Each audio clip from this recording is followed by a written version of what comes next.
Unang-una kasi mga napupuntahan namin mga project, ang unang nakikita namin mga problema lalo na sa mga may basement. Yung siyempre pagka umuulan, lalagyan ng tubig yung basement nila.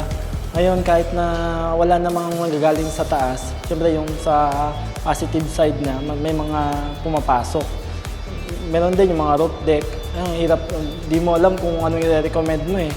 Lalo na di pa gaano sa mga wala pang masyadong sa waterproofing.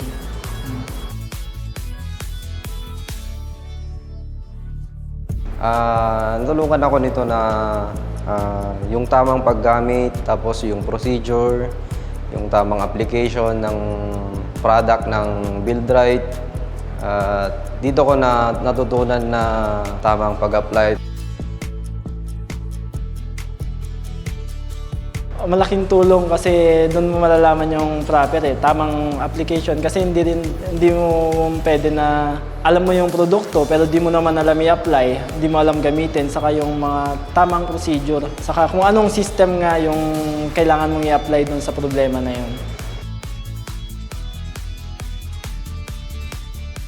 Sa mga gusto rin matuto, sana subukan din ng mga ibang mga engineer, mga architect, o kaya mga construction pero nasubukan din yung program na to dahil maganda at talagang matutulungan ka para malaman mo rin yung iba't ibang klase ng waterproofing.